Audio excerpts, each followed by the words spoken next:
Oke, kembali lagi di Fordi Hanif ya. Jadi, hari ini kita mau bahas Toyota Foxy. Ini tahun 2019, kebetulan dipakai sama unitnya Autonet Ranger, kilometer sekarang 84 ribuan, jadi cukup rendah ya. Dan mobil ini sekarang lagi rame lagi gara-gara B-Channel itu ganti BRV-nya sama Foxy. Yes, emang Foxy itu sebenarnya mobil, apa ya, kalian second, lihat mobil 2019 harganya segini, itu nggak jauh beda sama harganya mobil-mobil LMPV yang 1500 cc. Let's say kalian cek harganya Xpander Cross, XL7, segala macam tahun 2022, 2023 gitu baru 2 atau 3 tahun. Kalian bisa dapetin mobil ini dengan harga, dengan tahun yang lebih tua 5-6 tahun lah. Gak kerasa ya, mobil 2019 sekarang udah 6 tahun. Dan mobil ini sebenarnya ada penerusnya. Penerusnya itu adalah Toyota Nav1. Tapi nggak tahu kenapa yang masuk ke sini jadi Foxy. Karena Toyota itu bikin satu model ya, itu jadi 3 varian. Yang pertama ada Foxy seperti ini, terus ada Noah ya, terus ada lagi satu lagi Esquire. Esquire bentuknya kayak lebih mewah sedikit lah ya. Terus di generasi berikutnya yang masuk malah Foxy, bukan Noahnya, bukan Nav1-nya lagi. Dan sekarang pun juga udah ada model barunya Foxy jadi seperti ini, dan katanya akan keluar yang varian hybridnya. By the way, sekarang itu lagi banyak banget komen judi online ya. Jadi buat teman-teman yang nonton, kalau ketemu komen judi online, tolong bantu report. Saya sangat terima kasih karena saya juga benci sekali ya dengan judi-judi online itu. Jadi buat teman-teman yang bantu report, saya terima kasih banyak. Oke, jadi dulu gua pernah punya juga Toyota Foxy, persis kayak gini, warna putih ya, kondisinya masih bagus banget. Nah, jadi gue bisa bercerita sedikit banyak lah tentang mobil ini dan bagaimana experience-nya dan bagaimana kondisinya si mobil ini. Tapi ini mobil tidak dijual ya. Dan ini mobil secara desain gue suka dari depan, samping, belakang. Even dibandingkan dengan new modelnya, ini nggak kelihatan ketinggalan zaman, tetap masih kelihatan keren. Nah terus dia punya pelek itu kecil sekali ya. Jadi dia pakai velgnya itu cuma R16, bukan 17 apalagi 18 kayak mobil kekinian.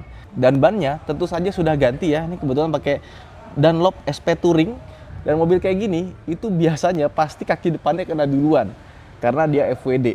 Ini mobil kebetulan bannya sudah ganti sekali ya. Sekarang kondisinya masih bagus. Dari samping ya kan, kacanya besar, tegak sempurna ya. Jadi sebenarnya mobil tidak lebih besar dibandingkan dengan Innova Reborn ya. Panjangnya, lebarnya itu lebih besar Reborn kemana-mana. Tapi karena dia bentuknya kotak ya, sempurna, jadi dia bisa memaksimalkan interior dengan ukuran luar eksterior yang nggak terlalu besar. Dan gue suka banget di bagian sini, mobil kayak gini kan biasanya pilarnya itu ganggu ya, jadi blind spotnya banyak. Tapi di mobil ini posisi duduk sama pas kita nyetir itu bagian sini itu bisa kelihatan dengan sangat baik. Nah terus pintu belakangnya dia sudah pakai electric door. Elektriknya juga nggak kayak Honda Freed yang suka rusak ya. Ini so far sih masih awet-awet aja. Kita ada beberapa dan belum ada yang pernah kena sih. Terus ke bagian belakang, biasanya kaki-kaki emang lebih awet. Kayak kaki depan sudah rekondisi semua, belakangnya ini masih bagus. Belum ada yang berubah, paling cuma ganti kampas rem aja. Terus belakangnya, gue juga baru sadar, katanya B-Channel itu yang nyala cuma bagian sini doang ya. Jadi ternyata atasnya ini dia nggak ikut nyala ya. Jadi kalau kita nyalain, tuh, nyala kan? Nyala nggak? Terus kalau kita rem, atasnya nyala nggak? Enggak kan? Jadi cuma pemanis doang ternyata. Dan lampunya juga sudah auto. Nah, sama yang gue suka dari mobil ini, itu bagasinya besar. Meskipun dia belum pakai electric tailgate. Bisa sih ditambahin, ada yang jual ya. Sama di bawahnya. Nah, ada bagasi yang super besar, tapi kita tetap dapat ban serep. Ini gue suka sih. Nah, ini kursi belakangnya. Dia nggak bisa maju mundur kayak Alphard. Jadi cuma bisa begini aja, sama nutupnya itu ke samping, kiri kanan. Jadi kalau misalnya kita mau tarik ya, ada levernya di sini nih. Ya, udah. Terus kita tempel ininya di samping. Udah. Begitu saja, sangat mudah sekali ya. Kalau mau dibuka lagi tinggal pencet. Ini sebenarnya ada colokannya. Nah, turunin, nanti dia akan turun otomatis. Udah. Kita naikin. Ini sorry mobilnya belum dicuci, baru habis lebaran soalnya ya. Ini kalau ditambahin electric power back door ini pasti enak banget karena mobil segede gini ya. Kalau kalian tutup pintunya, itu pasti kan udara kekopres ya, itu nggak enak buat kuping, terutama buat yang punya bayi. Nah sebaiknya kalau nggak tutupnya pelan-pelan, dikasih power back door. Dan dia juga nggak kayak Serena yang bisa dibuka bagian kacanya. Jadi kalau misalkan kalian pengen punya mobil ini ya, sebaiknya parkirnya maju aja. Kalau parkirnya mundur, kalian parkir di rumah mau buka belakang nggak bisa, karena mesti punya space yang panjang buat buka si bagasi. Kalau misalkan kaca atasnya bisa dibuka, itu pasti lebih enak.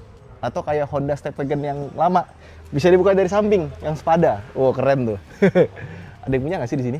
Oke, lanjut kita berandai-andainya. Sekarang kita masuk ke dalam interiornya. Foxy yang ini, dia punya kelebihan dibandingkan dengan model yang baru.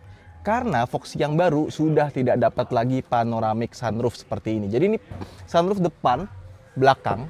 Yang belakang ini bisa dibuka, digeser, benar-benar digeser sampai ke belakang, sampai benar-benar bisa keluar ke atas. Yang depan cuma bisa tilting doang, kurang lebih sama seperti Alphard. Dan kontrol panelnya ada di bagian sini, sama seperti Alphard. Terus dia juga punya AC, sama di sebelah kiri kanan, tapi dia nggak ada lampu sorotnya buat kita baca. Nah, terus juga yang gue suka dari mobil ini adalah kursinya. Ini dia. Jadi kursinya, kalau kalian perhatikan, dia punya armrest kiri kanan. Terus ini pengoperasiannya gampang banget buat kita maju mundur, ya kan? Oke lah. Terus yang paling menyenangkan adalah kalau kita tarik sekali lagi, truk gitu, dia bisa geser kiri kanan. Jadi kalau kalian lagi butuh bawa penumpang lebih banyak gitu ya, mau butuh yang tengahnya bisa jadi 3 penumpang, tinggal dinaikin aja bagian sini, karena dia sudah satu baris gini, tengahnya bisa diisi orang, tapi jadinya ya kiri kanannya agak sempit lah, tapi bisa lah, meskipun dia nggak dikasih seat belt. Ya, ini pinter banget dan mudah. Even pengoperasian buat geser kiri kanan maju mundurnya ini lebih mudah dibandingkan dengan Serena yang terbaru. Itu bagus. Dia nggak ada otomainnya di bagian bawah, jadi buat kaki itu nggak ada senderannya. Tapi kalau kita ketengahin gini, kita mundurin, dia bisa sampai mundur banget. Sih, sangat bagus. Gue suka sama fleksibilitasnya. Bikin video. Hah? Bikin video numpang. Numpang bikin video? Lah iya. Ini kantor belum jadi, nggak bisa bikin video sini. Udah pernah bikin video sini belum? Udah tadi Oh pagi. udah, ya udah. Tadi pagi. Berarti gua orang kedua. Terus yang lucu, dia punya ini nih, meja makan. Tapi kok cuma sebelah kiri doang ya? Sebelah kanannya nggak ada. Yang sebelah kanan cuma dapat hook buat naruh barang-barang. Gitu. Nah sama kalau kalian beli Foxy ya, atau apapun mobil yang punya rel-relnya, pastikan bagian relnya ini bersih. Karena kalau misalkan nggak bersih, yang pertama ya, yang paling bahaya itu kan dia ada baut ya, itu bisa bikin karat. Jadi walaupun dia nggak kena banjir, tapi kalau ada makanan, kena air segala macam, itu bisa jadi karatan.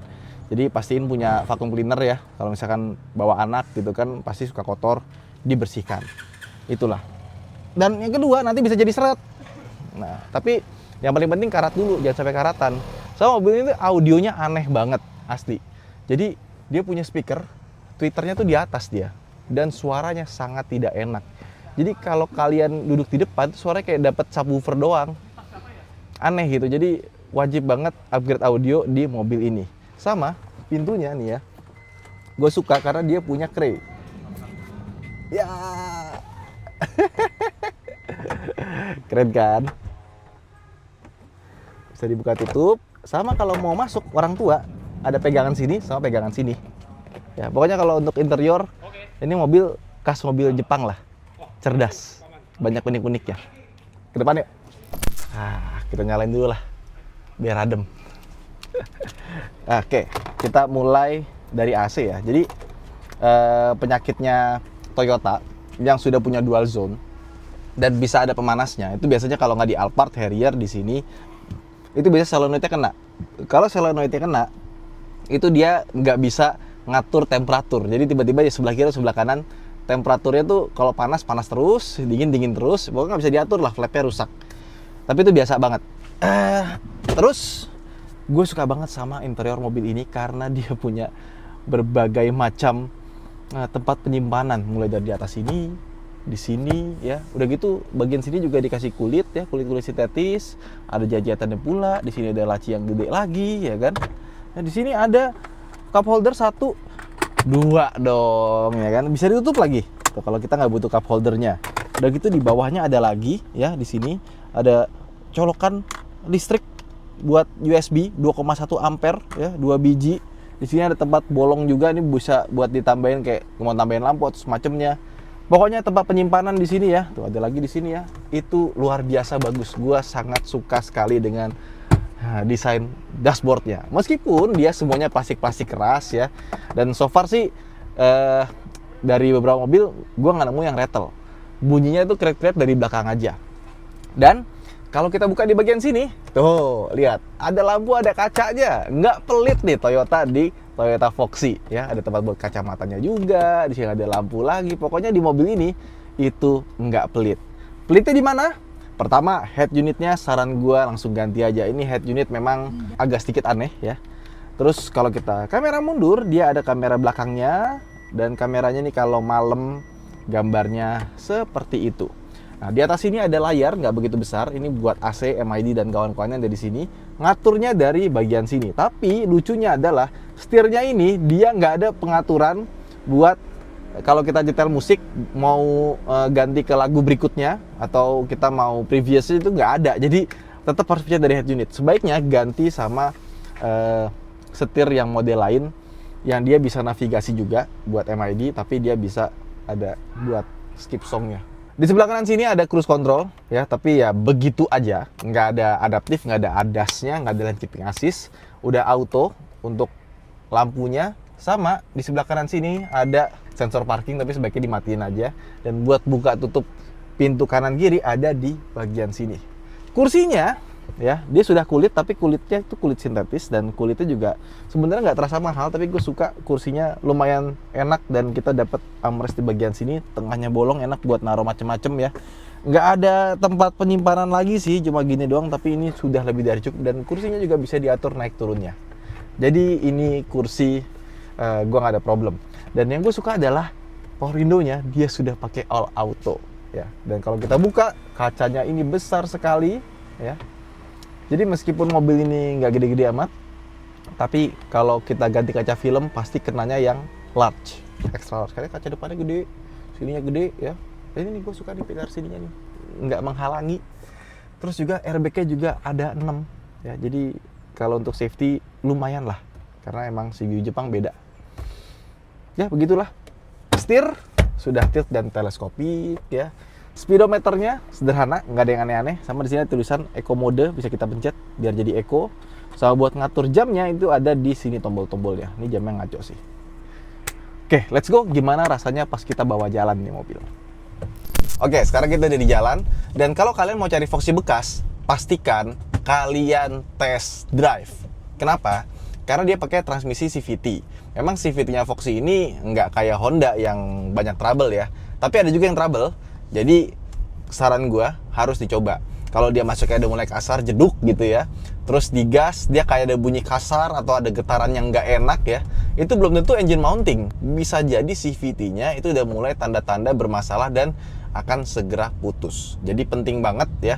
Jangan pernah nyobain mobil yang pakai CVT, itu nggak dibawa jalan. Harus dibawa jalan, dicoba digas. Agak larinya gimana rasanya itu mesti benar-benar dicobain. Karena kalau misalkan CVT-nya udah mulai kena itu rasanya ya kita bisa tahu lah seperti apa. Kalau ada anomali hindarin ya. Tapi kalau misalkan kalian dapat harganya bagus jadi udah tahu oh kira-kira perbaikan CVT-nya sekian gitu ya. Ya nggak apa-apa gitu. Yang penting kalian tahu aja, jangan sampai ngerasa kayak aduh gue ketipu gitu, jangan. Nggak apa, maksudnya mobil kondisi nggak bagus ya.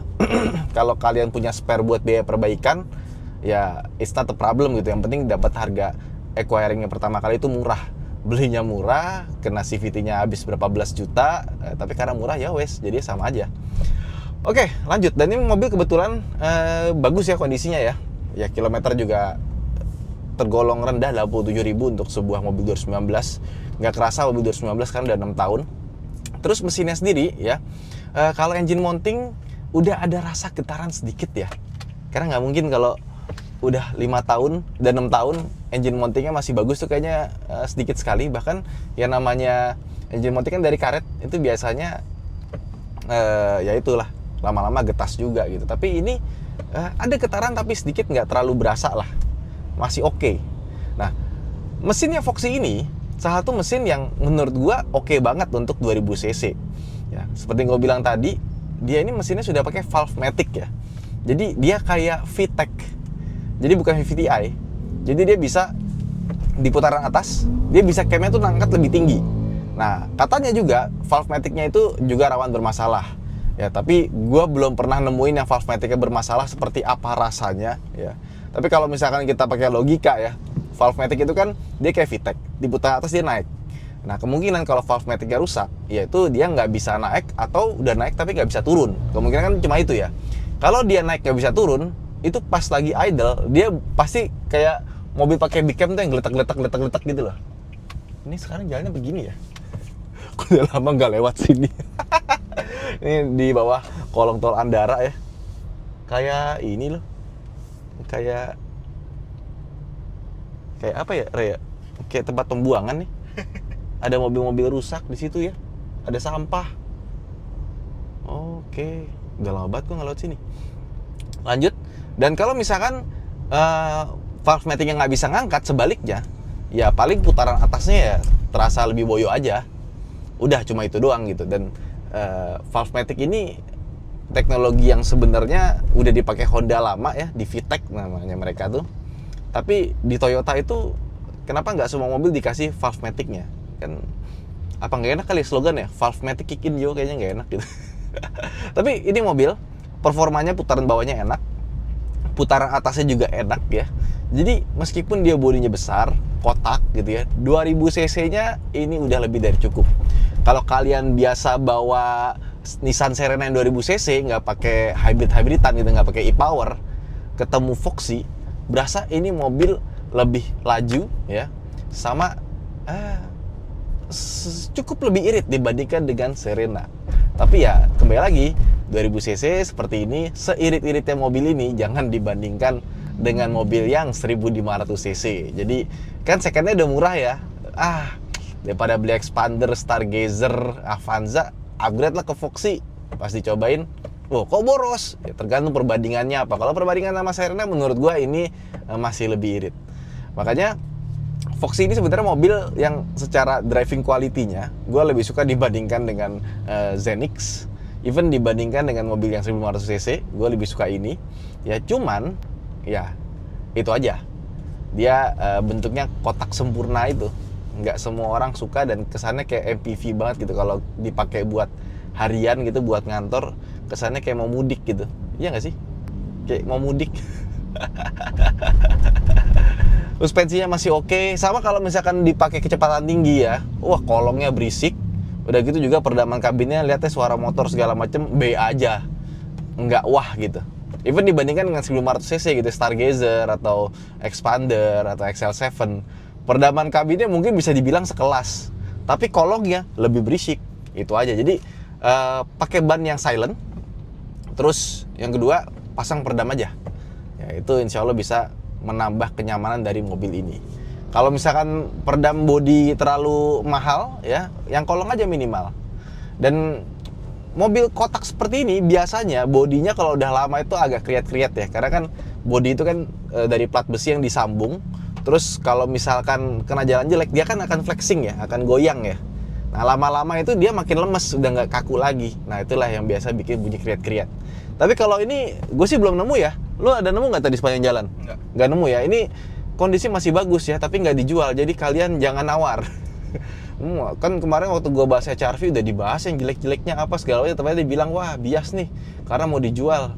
Ya padahal udah gue sebutin itu head unitnya begitu, itunya begitu, kaki-kaki udah gue rekondisi semuanya, udah full semua. Jadi yang pembeli itu langsung dapat kondisi yang terbaiknya. Artinya nggak perlu di beres-beres dan lagi ya. Soalnya jual beli mobil itu menurut gue salah satunya adalah kita membantu orang. Membantu orang buat apa? Buat dia beli mobil, dapat unit yang bagus, dan dia itu bisa yakin ketika dia pakai itu mobil ya, dia nggak akan nemu kayak misalkan rusak atau mogok di tengah jalan gitu loh. Ya kurang lebih seperti itulah. Tapi overall menurut gue nih mobil, ya bayangin dapat harga segini, CBU Jepang ya, bentuknya keren, dalamnya lumayan nyaman, ya modif-modif dikit lah, audio dimodif ya kan, peredaman ditambah gitu, itu langsung berasa ini mobil mahal sih. Ya, tetap beda waktu kalian di channel naik BRV gitu kan, terus naik ini, wah jauh banget rasanya. Dan surprisingly cukup awet ya, meskipun CVT-CVT-an. Nah terus kaki-kaki mobil ini itu juga rawan bermasalah, yang namanya FWD ya kan. Kalian tahu sendiri FWD gimana biasanya kalau kena jalan rusak. Dia itu nggak cuma harus nahan beban dari pengereman doang, tapi juga akselerasi. Otomatis lebih berat, lebih gampang koblak. Bushing-bushing segala macem udah 6 tahun, ya wajar ya, tapi ini kan sudah diperbaikin semua. Sama ada satu hal, kalau si setirnya itu bunyi kletek-kletek atau semacamnya, itu belum tentu steering rack. Bisa jadi adalah steering kolumnya. Jadi ini steering rack tuh yang di bawah, steering kolum tuh yang di atas, kolumnya. Nah jadi kolumnya itu sebenarnya partai kecil doang ya yang bagian bermasalahnya itu di dalam. Cuma yang jadi masalah adalah ngebongkarnya setengah mati kalau steering kolumnya kena. Mesti ngebongkar setir, instrumen segala macam supaya dashboard atas ini semuanya harus dibongkar.